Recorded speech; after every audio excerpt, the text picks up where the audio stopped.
There's two types of people in this world. Owners and renters. What you gonna do? I'm the man. You were scared. I knew it.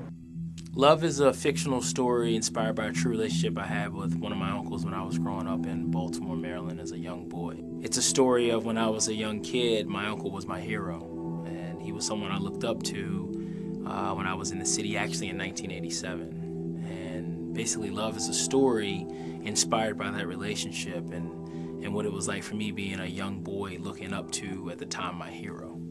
For me, as a young boy growing up in Baltimore, I actually was 9 years old. Woody in the film was 11. I had an uncle, and my uncle was evidently, you know, this infamous figure within the city.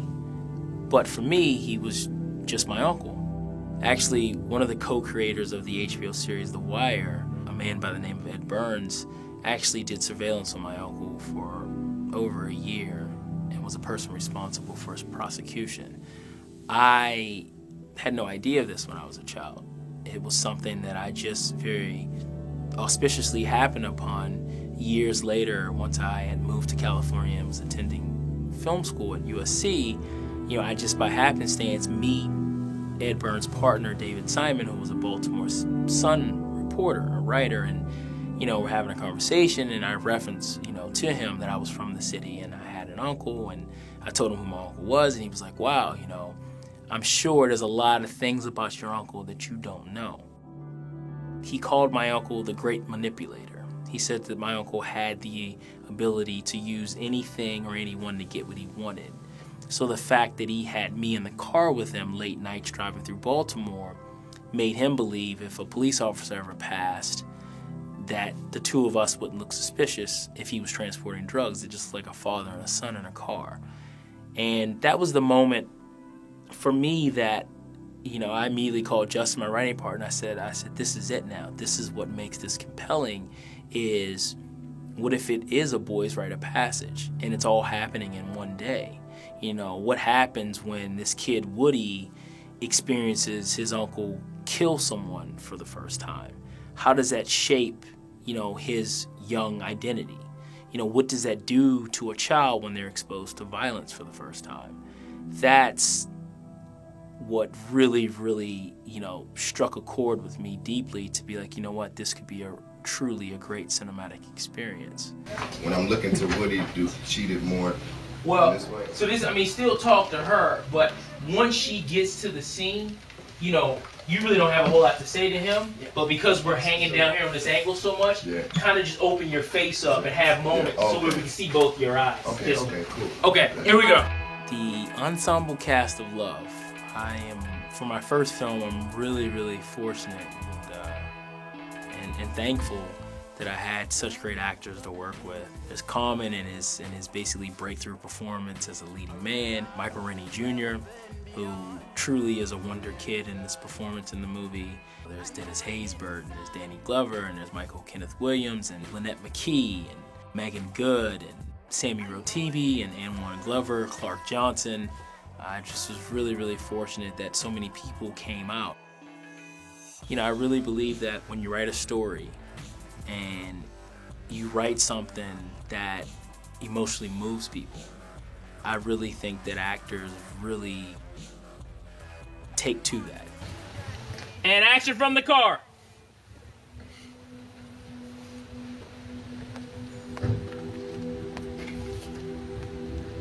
The story itself is just a powerful story when you think about a human being who's really trying to live their life right, and they've experienced certain aspects of life that are the street life, but that doesn't make them a bad person.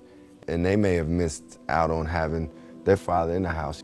And it's like something to really learn about people when you're exploring that aspect and thinking about, man, who was my father figure like for this character?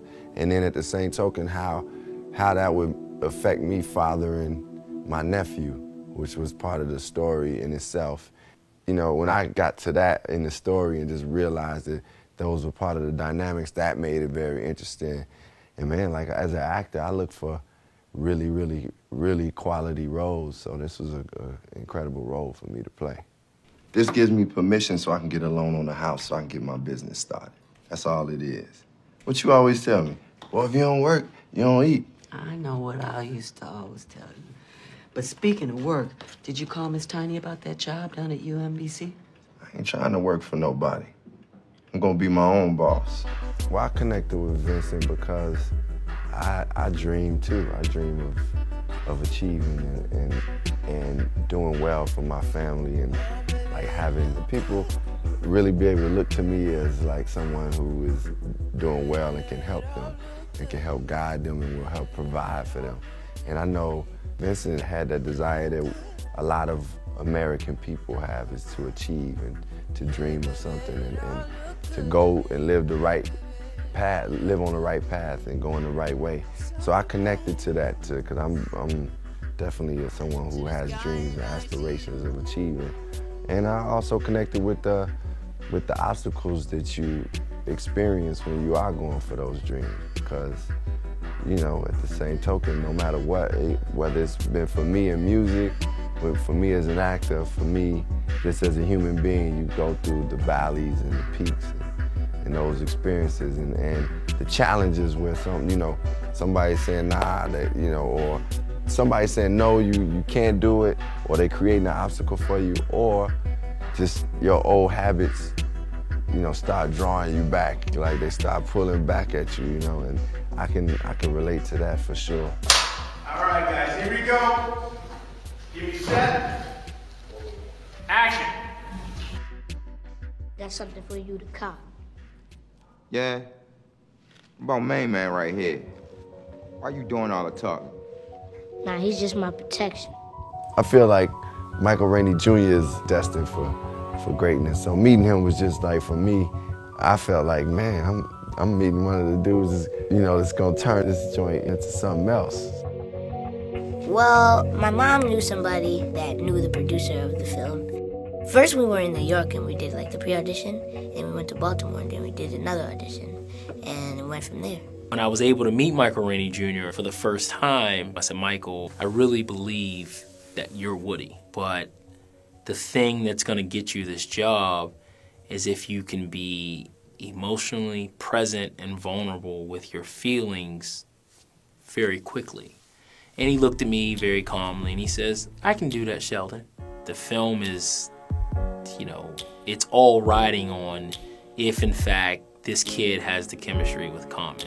And I'm really, really hoping and praying that this is gonna work, because this is it. If this kid isn't it, then the film is at a stopping point before it can be able to be what it should be or what it has the potential to be. And so Michael comes, he comes down, and we're in Pat Moran's casting office, and we do the scene where the two of them have the huge explosion in the car. The altercation where Vincent actually physically manhandles Woody. What happened? Why did they give us the money? And I look to Michael Rainey Jr. and I say, Michael, this is the moment we talked about in New York City. And he says, okay, Sheldon, just give me 1 minute. And I'm looking at him like, what are you gonna find in 1 minute? So I said, okay, Michael, take your minute. And I go sit back in my chair and we call action, and Michael switches his emotions just like that. And it was a very fascinating thing to experience. You better calm down. And that was the moment that he for sure was Woody.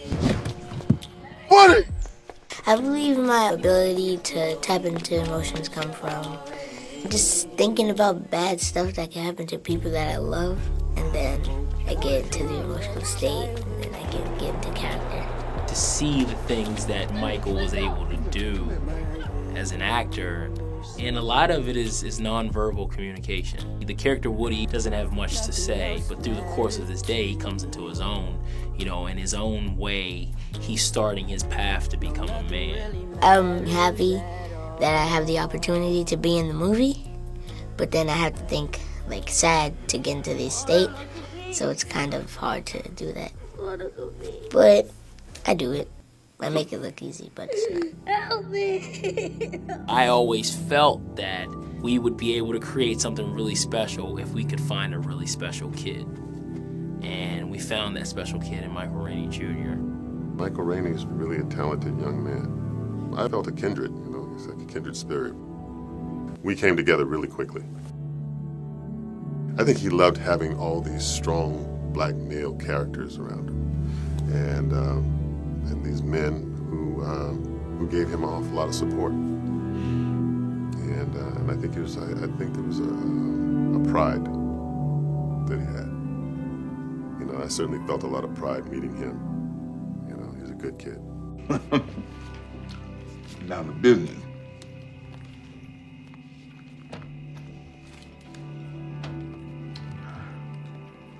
You ain't never cracked no crabs? Grandma always do it for me. Boy, you from Baltimore and you don't know how to crack no crab. Danny's professionalism with Common and Michael, and there was just no ego to it. That was just a magical evening of shooting. What's happening in the moment when we have that big scene cracking crabs, and we have, you know, all the generations of this family. You don't think I know what's going down on my streets? Nigga, them streets would have ate your old ass up if I wasn't out there for you. There's a certain amount of heart being broken in that. I think there's a lot of distrust on all sides. Everyone feels like they've been victimized. Everyone feels like they've been betrayed. And they are so deep in it that they can't step out and away from it and take care of it without violence. I'm tired of your shit, man. Vincent. You know what your problem is, Vincent? You believe your own bullshit. Everybody was there in that room, saw things the way they saw it. And they weren't going to relent. And that's the tragedy. That's the tragedy in storytelling. What I love most about Love is it's a film that has so much heart. I think it's just a great story, and it just brings you back to old times you have with your aunt or uncle or anybody in your family that you really love. To be able to experience these special moments with audience members and to see that they're having the same feeling that I had while capturing it it's just a great thing. And I just hope that people experience a very emotionally visceral experience with the film in the course of the one day that they're sharing with Vincent and Woody.